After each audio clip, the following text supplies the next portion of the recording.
महावाक्य प्रकरणातील सच्चिदानंद स्वरूप परमेश्वर हा सर्वशक्तियुक्त सांगितला, तर त्याच्या त्या सर्व शक्ती कोणकोणते आहेत याविषयी महावाक्य प्रकरणातच 6व्या वचनामध्ये त्याचा पाठार्थ ध्वनित करून निर्देशित केला की शक्ती शब्दे सकळाही देवता, सकळही गुण, सकळही धर्म, ज्ञान, विज्ञान हे सर्व शक्ती शब्दे बोली जेते.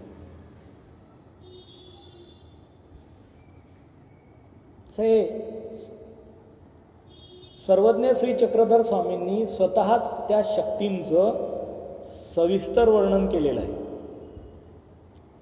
की सर्व गुण, सर्व धर्म, ज्ञान, विज्ञान आणि सर्व देवता या परमेश्वराच्या शक्ती आहेत. तर यापैकी देवतांना परमेश्वराच्या चेतना शक्ती म्हणून संबोधलेलं आहे आणि सकळाही देवता सोडून मग सकळही गुण, सकळही धर्म, ज्ञान, विज्ञान या 4 समुदायात असलेल्या शक्तींना जळाशक्ती म्हणून संबोधलेलं आहे. तर या देवता या चेतना शक्ती असून त्या भावरूप पदार्थ आहेत, त्यांना एक वास्तव स्वरूप अस्तित्व आहे आणि गुणधर्म, ज्ञान, विज्ञान या 4 जळाशक्ती ज्या आहेत त्या अभावरूप आहेत, त्यांना भावरूप विद्यमान पदार्थगत अस्तित्व नाही आहे.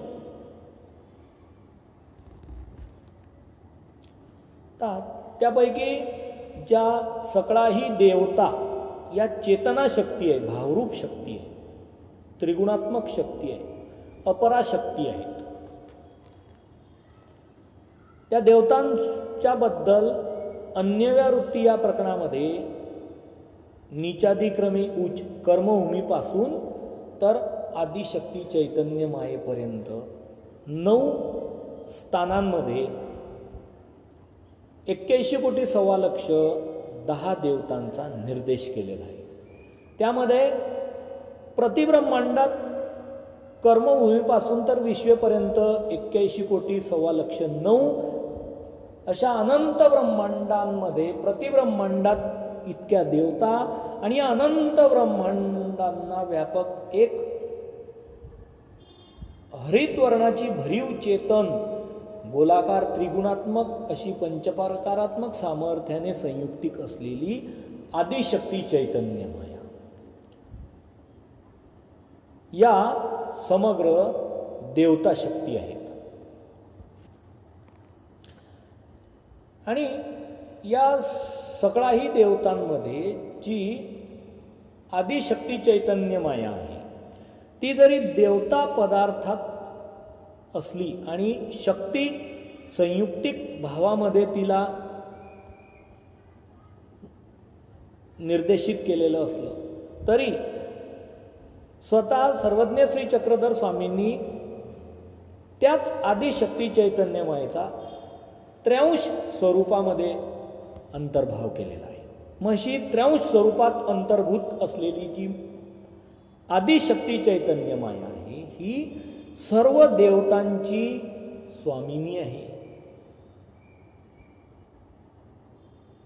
आणि तीच परमेश्वराची प्रमुख शक्ती आहे. माया ईश्वरीचे प्रथम करण. माया ही जी अनंत ब्रह्मांड व्यापक आदिशक्ती चैतन्य माया आहे ती ईश्वराचं प्रथम म्हणजे सर्वप्रथम करण. आद्य शक्ती माया, आद्य सर्वप्रथम शक्ती जी आहे ईश्वराची ती माया आहे. त्या ईश्वराच्या स्वरूपामध्ये हे मायेचं स्वरूप जे आहे ते व्याप्त आहे आणि ईश्वर तिला व्यापक आहे. आणि या मायेच्या स्वरूपात मग इतर सर्व देवी देवतांची जी स्वरूप आहे ती प्रतिब्रह्मांडामध्ये व्याप्त आहेत आणि ती माया अनंत ब्रह्मांडांना व्यापक आहे.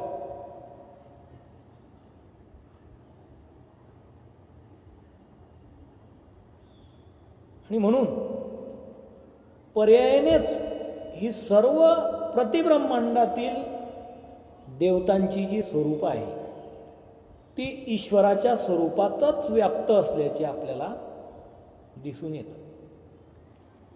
आणि या सर्व देवी देवता ज्या आहेत त्या सदा सर्वदा ईश्वराच्या संयोगाने असतात. जशी माया केवळीची नित्य संबंधे माया असे, माया सुद्धा सदा सर्वदा केवळ ईश्वर स्वरूपाच्या संबंधाला पोचलेली आहे. तशाच मायेच्या संबंधाने मायेप्रमाणेच त्या इतर प्रतिब्रह्मांडीच्या देवता सुद्धा ईश्वराच्या स्वरूपाशी संयोग संबंधाने असतात. त्या म्हणजे ज्या प्रकारे यथा सर्प चंदनवत, सर्प हा चंदनाच्या गुणांवर मुग्ध असतो आणि त्याला तो लिगटलेला असतो. त्या चंदनाच्या गुणांवर तो लुब्ध झालेला असतो. त्याप्रमाणे या सर्व देवता आदिमायादी ईश्वराच्या गुणांवरती लुब्ध होऊन त्याच्या सान्निध्यामध्ये निरंतर राहतात, त्याच्या नित्य निकट संबंधात असतात. कारण ईश्वराचं स्वरूप जे आहे ते आनंदमय आहे. निरतिशय सुख ते आनंद बोली जे, आनंद शब्द ईश्वर बोली जे आनंद तो निरअतिशय सुख, सुखाचा अतिशय भाव जिथे निवर्तला नाही आणि जिथे दुःखाचा किंचित मात्र लवलेश नाही, असं आत्यंतिक सुख त्या ईश्वराच्या स्वरूपाच्या ठायी आहे. आणि त्या निरतिशय सुख स्वरूप आनंदमय भावामध्ये तो स्वात्मरमणी रममाण आहे, अविक्रयी तृप्तकाम आहे. शिवाय तो बुद्ध तो म्हणून बुध हा धातू जाणीववाचक, जाणीवमय, ज्ञानमय आहे, ऐश्वर्यमय आहे, सर्व सत्ताधीश आहे, तर प्रकाशमय, दिव्य तेज, पुंज प्रकाश, तेजोमय आणि प्रेममय सुद्धा आहे. म्हणून या समग्र देवता सदा सर्वदा सेवक भावाने त्या परमेश्वराच्या स्वरूपाच्या ठिकाणी मनोधर्मपूर्वक वेसलेल्या असतात, म्हणजे आकर्षित झालेल्या असतात. म्हणजे स्वरूप ईश्वराकडे आकर्षित झालेलं असतं. मात्र त्यांना ईश्वर दिसतो असं नव्हे, तर ईश्वराच्या अस्तित्वाची मात्र त्यांना फक्त जाणीव असते की कोणीतरी आपल्यापेक्षा सर्वश्रेष्ठ भाव आहे आणि म्हणून त्यामुळे त्या तिकडे आकर्षित झालेल्या असतात. आणि परमेश्वराने जर त्यांना जाणीव करून दिली तर तिन्ही प्रवृत्ती त्या जाणतात. सृष्टी रचावयाची, जीव धरावयासाठी अवतार घ्यावयाची आणि सृष्टीचा संहार करावयाची, या तिन्ही प्रवृत्ती त्या परमेश्वराच्या मनोधर्माने जाणू शकतात. परमेश्वराने जर त्यांना जाणीव करून दिली तरच, आपल्या स्वतःच्या कळाने मात्र त्या जाणू शकत नाही. आणि त्या तिन्ही प्रवृत्तींच्या प्रमाणेच त्या यथा आपल्या सामर्थ्याच्या क्षमतेच्या प्रमाणे कार्यान्वित होत असतात.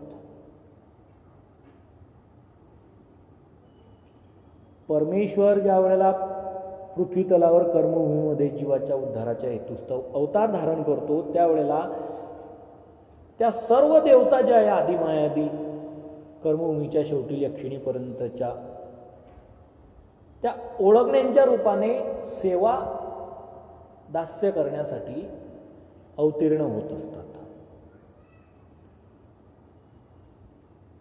ब्रह्मांडी शक्ती अधीनू शक्ती व्यापारू, मायापुरी ईश्वराधीनू शक्ती व्यापारू. ब्रह्मांडामध्ये व्यक्त ब्रह्मांडस्थांचा उच्च शक्तीच्या अधीन नीच शक्तीचा व्यापार करतो आणि मायापुरी ईश्वराधीनू शक्ती व्यापारू. मायापुराच्या ठिकाणी ज्या ओळखण्या असतात त्यांचा व्यापार ईश्वराच्या अवताराच्या अधीनच राहून चालत असतो. त्यांना ओळखण्या म्हणतात. ओळख सारणे म्हणजे सेवादास्या कारणे नम्रतापूर्वक सन्मुख राहणे, सेवा करण्याचं कार्य करणे. मग त्या जशा ईश्वराच्या अव्यक्त स्वरूपामध्ये केवढीची नित्य संबंधे माया असे आणि त्याचबरोबर प्रतिब्रह्मांडातील देवता ईश्वराच्या संयोग संबंधाला आहे. त्याचप्रमाणे परमेश्वर जेव्हा अवतार घेतो त्यावेळेलाही त्या देवता शक्तींनी नेहमी तो संयुक्तिक असतो. त्याही व्यक्त होतात. त्यांना सोडून ईश्वर व्यक्त होत नसतो.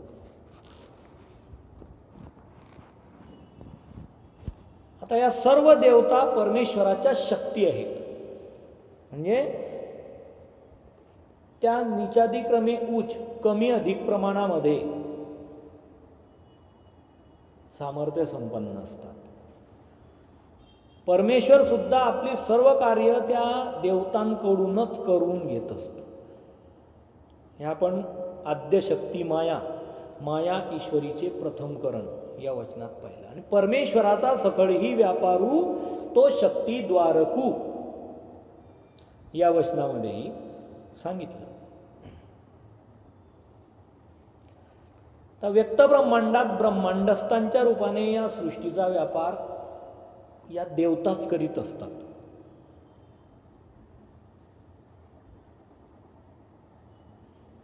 ब्रह्मांडी शक्ती अजूनही शक्ती व्यापार. उच्च शक्तीच्या आधी नीच शक्तीचा व्यापार चालत असतो. उच्चेची प्रवृत्ती नीचेचा व्यापार होतो.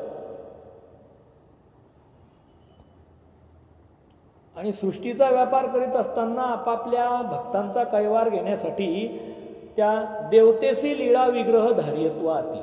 या देवतांना लीळा विग्रह क्रीडा करण्यासाठी अवतार धारण करणे येतं.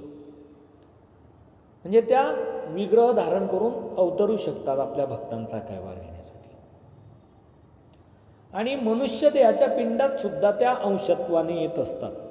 ईश्वरी संपूर्ण शक्ती जीवी अंशता शक्ती. ईश्वरी अवताराच्या ठायी ज्या ओळखण्या येतात त्या संपूर्ण शक्ती समग्र सामर्थ्याने संपन्न असतात. त्या ओळखण्या अव्यक्त स्वरूपी जेवढं सामर्थ्य आहे तेवढा सामर्थ्य. आणि जीवी अंशता शक्ती आणि जीवाच्या ठिकाणी ज्या जेची मान ब्रह्मांडी त्याची पिंडी, जियाची देवता ब्रह्मांडी तियाची पिंडी, ब्रह्मांडी मूर्ता देवता पिंडी मेदमांस रूपा देवता. तर त्या मेदमांसाश्रित असलेल्या ज्या देवता असतात त्यांना पिंडस्था देवता म्हणतात. पिंडामध्ये स्था म्हणजे स्थिरावलेल्या देवता त्या अंश रूपाने असतात.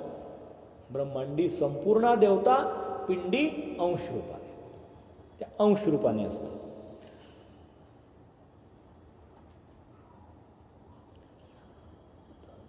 जीवाने जर त्या देवतांच्या संबंधी काही अंतर्याग बहिर्याग साधनं जोडून ठेवलेले असले तर या देवताच त्याला फलदातृत्व वर्तवतात. कारण जीव अर्जक, देवता फलदाती.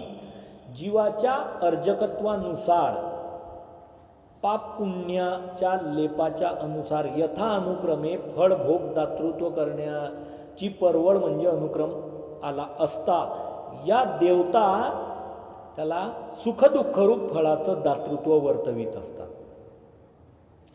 आणि या देवतांमधील ज्या अष्टभैरव देवता आहेत त्या तर सृष्टीचा संहार आणि रचना सुद्धा करू शकतात. सृष्टी करते ते अहंकारी येते, अभिमानी येते. हे वचनच आहे स्वामींनी निरूपण केलं. सांगाय तात्पर्य या सर्व देवता अशा सामर्थ्य संपन्न आहेत म्हणून त्या परमेश्वराच्या शक्ती आहेत.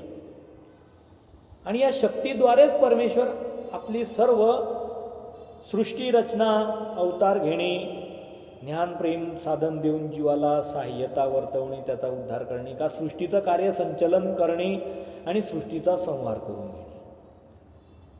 हे सर्व कार्य करून घेत असतो. शक्ती ते अधिकरोनी परमेश्वरूची व्यापारती. शक्तीला अधीन करून आपण त्यांचा अधिष्ठाता होऊन परमेश्वरच व्यापारती. परमेश्वरच व्यापार करतो, पण त्यांच्या माध्यमातून. आपण स्वतः न करता त्यांच्या द्वारा करून घेतो. परमेश्वरूची व्यापारती, परमेश्वरच व्यापार. परमेश्वराचा सकळही व्यापारू शक्ती द्वारकू. शक्तीच्या द्वारात चालत असतो.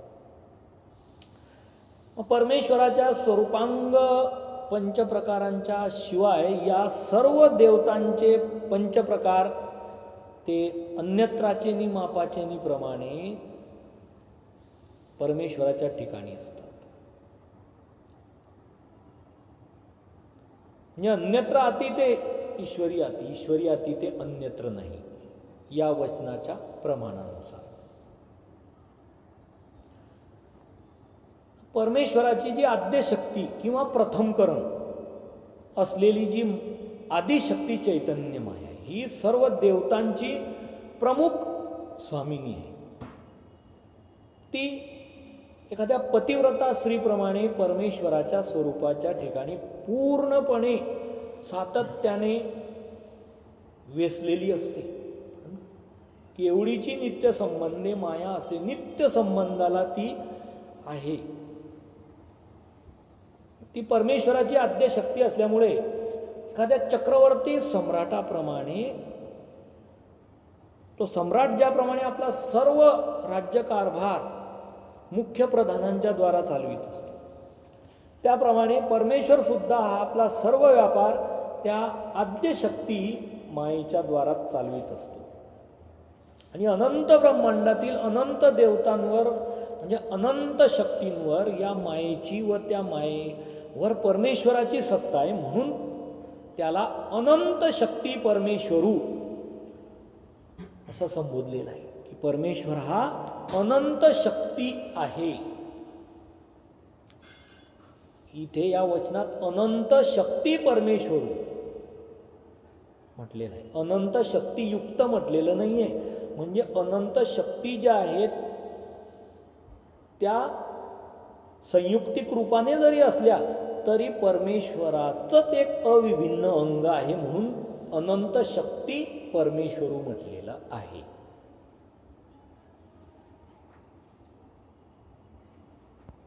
तर या झाल्या चेतनाशक्ती. सकळा ही देवता. आता राहिल्या जळाशक्ती.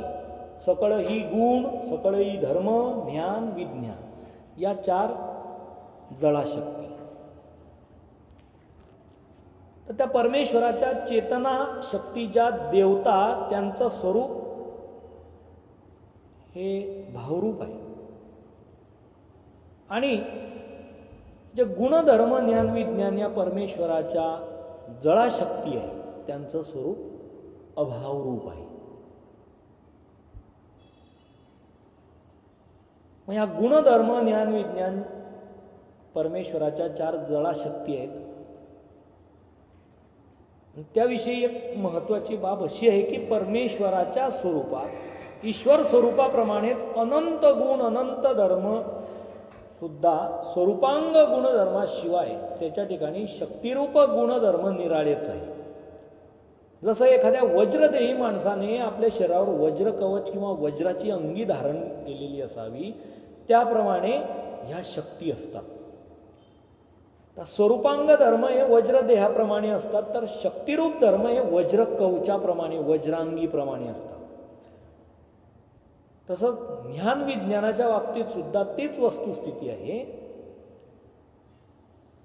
परमेश्वराचं स्वयंस्वरूप हे ज्ञानमय असणं निराळं आणि त्याच्या ठिकाणी ज्ञान शक्ती असणं निराळं. सांगायचं तात्पर्य की गुणधर्माप्रमाणे स्वरूपांग ज्ञान विज्ञानाशिवाय परमेश्वराच्या ठिकाणी ज्ञानशक्ती आणि विज्ञान शक्ती सुद्धा वेगळी आहे. तो स्वयं ज्ञानमय आणि विज्ञानमय असून ज्ञानशक्ती आणि विज्ञान शक्ती वेगळीच त्याच्या स्वरूपामध्ये संयोगिक भावाने विद्यमान आहे.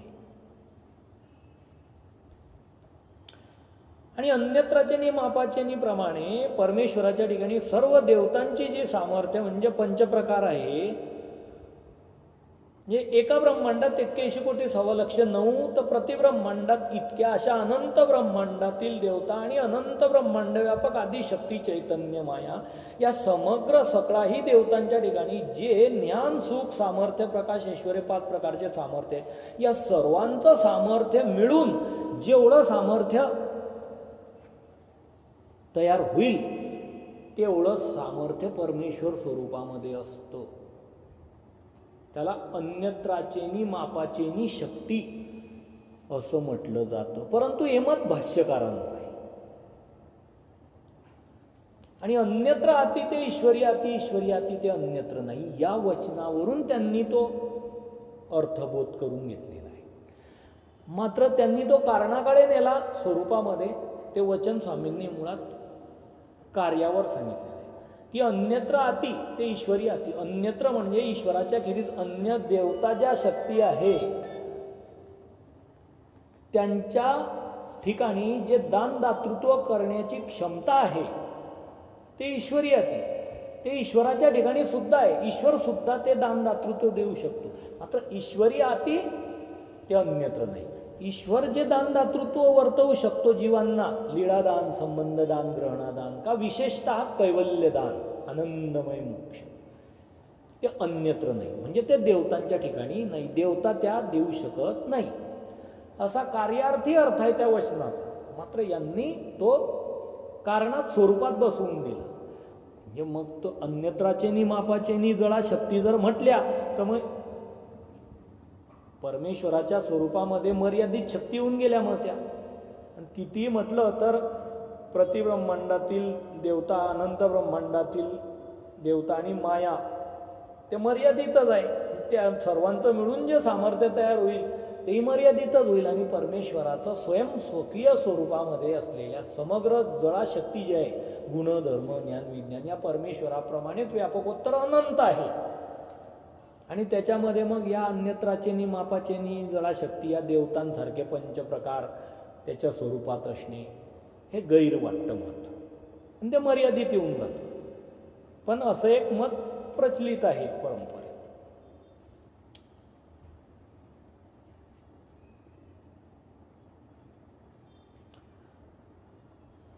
आता गुण आणि धर्म याच्यामध्ये असा एक भेद आहे की परमेश्वराच्या स्वरूपामध्ये अनंत गुण आणि अनंत धर्म आहेत.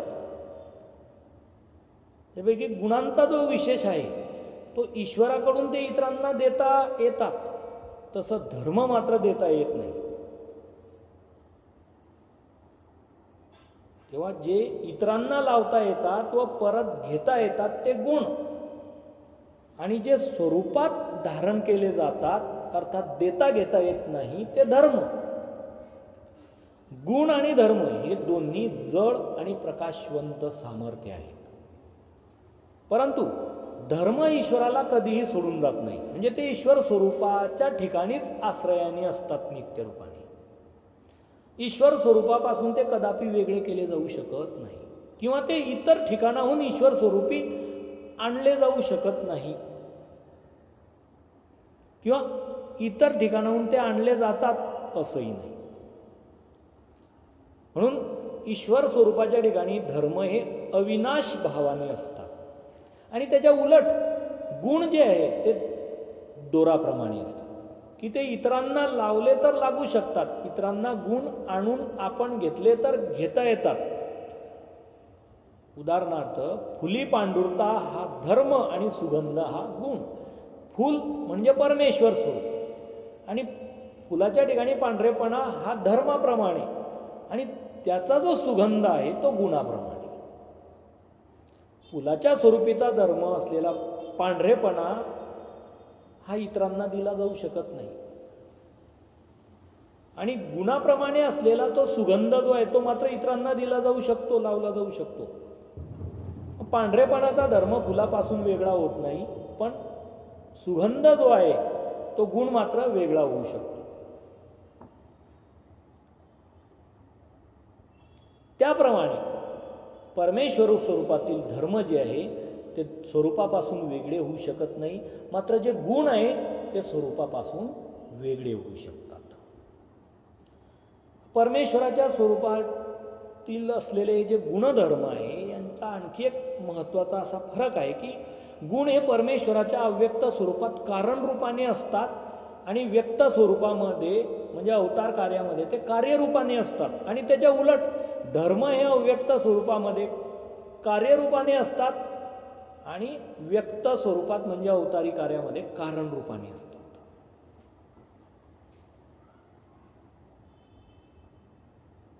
म्हणजे सौंदर्य लावण्यादी जे गुण आहे ते परमेश्वराच्या अव्यक्त स्वरूपात कारण रूपाने आहेत, परंतु प्रत्यक्ष कार्य परमेश्वराच्या व्यक्तमंत अवताराच्या ठिकाणीच दिसून येत असतं.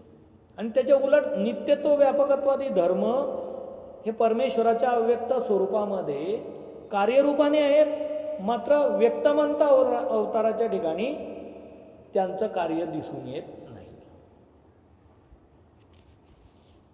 कारण नित्यत्व हे मूर्तीच्या ठिकाणी नसतं.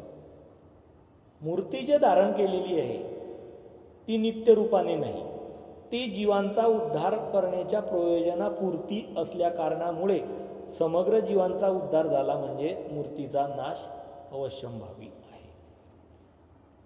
आणि अव्यक्त स्वरूप मात्र नित्यत्व आहे, त्याचा धर्म आहे तो नित्य रूपाने विद्यमान आहे, कारण ते अनादीचे 4 पदार्थातील एक पदार्थ आहे तो.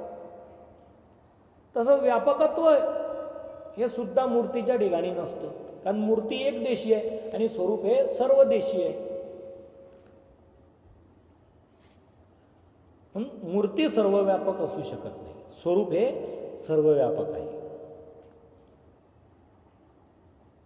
तीच गोष्ट इतर जे नित्यत्व, व्यापकत्व, सर्वात्मकत्व,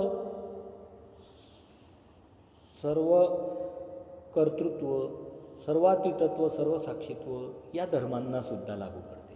सांगायचं तात्पर्य की परमेश्वर स्वरूपातले हे जे गुण आहेत हे अव्यक्त स्वरूपामध्ये कारण रूपाने आणि व्यक्तमंत अवताराच्या ठिकाणी कार्यरूपाने असतात, आणि धर्म मात्र अव्यक्त स्वरूपामध्ये कार्यरूपाने आणि व्यक्तमंत अवताराच्या ठिकाणी कारण रूपाने असतात. तर परमेश्वर स्वरूपाच्या ठिकाणचे जे गुणधर्म आहे ते वास्तविक रूपाने ईश्वराच्या स्वरूपाच्या ठिकाणीच असलेले गुणधर्म असतात. म्हणजे ते मायेच्या नित्य संबंधानेच ईश्वराच्या स्वरूपाकडून कार्यान्वित केले जातात, तेव्हा ते परमेश्वराच्या स्वरूपीचे गुणधर्म आहे असे म्हटले जातात. कारण परमेश्वर स्वरूप जे आहे ते ब्रह्म माया ईश्वर असं त्र्यांश स्वरूप आहे. आणि या तिन्हीपैकी अवर पदार्थामध्ये मोडणारं जे माया स्वरूप आहे ते जर सोडून दिलं तर ब्रह्मा आणि ईश्वर हे जे द्व्यांश आहे यापैकी जीवोद्धरणादी कार्य जे आहे हे मायेच्या पलीकडे असलेल्या सत्शब्दे ब्रह्म स्वरूपाकडून कधीही केलं जाऊ शकत नाही. कारण त्याच्या ठिकाणी नित्य संबंधाने मायेचा संयोग संबंध नाही आहे, आणि ईश्वराच्या ठिकाणी नित्य संबंधाने मायेचा संयोग संबंध आहे. म्हणून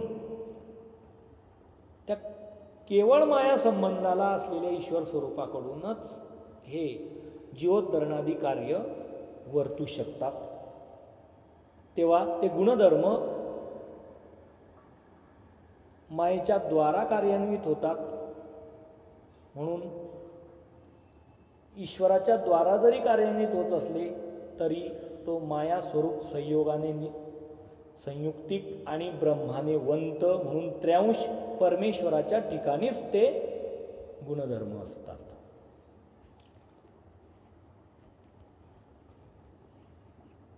याच्यावरून ईश्वर स्वरूपाचे सगळे गुणधर्म परमेश्वर स्वरूपाचे आणि परमेश्वर स्वरूपीचे सगळे गुणधर्म हे ईश्वर स्वरूपाचे असतात हे निश्चित होतं. कारण ईश्वर हाच सच्चिदानंदीचा प्राण आहे, दुवा आहे, तोच अध्यक्ष आहे, तोच अधिष्ठाता आहे, तोच कार्यसंचलन करतो त्र्यांश स्वरूपाला सर्व शक्तींच्या युक्तत्वाने. परमेश्वर स्वरूपामध्ये असलेलं नित्यत्व, व्यापकत्व, सर्वात्मकत्व, सर्वकर्तृत्व, सर्वसाक्षीत्व, एवमादिक अनंत धर्म आणि त्याच्या ठिकाणी असलेले जे सौंदर्य, लावण्य, औदार्य, सौभाग्य, दया, मया, कृपा, करुणा, एवमादिक अनंत गुण, त्या संबंधी सर्वज्ञ श्री चक्रधर स्वामी आपल्या स्वयं श्रीमुखातून तो सर्व शक्तियुक्त या पदातील युक्त या पदाचा अर्थ ध्वनित करून, युक्त म्हणजे एतत् सहित, एतत् म्हणजे या सहित, म्हणून त्याचं पाठार्थ वचन ध्वनित करतात. तो सर्व शक्तियुक्त हा पाठ आणि सकळाही देवता, सकळही गुण, सकळही धर्म, ज्ञान, विज्ञान हे सर्व शक्ती शब्दे बोली जेती हा पाठार्थ.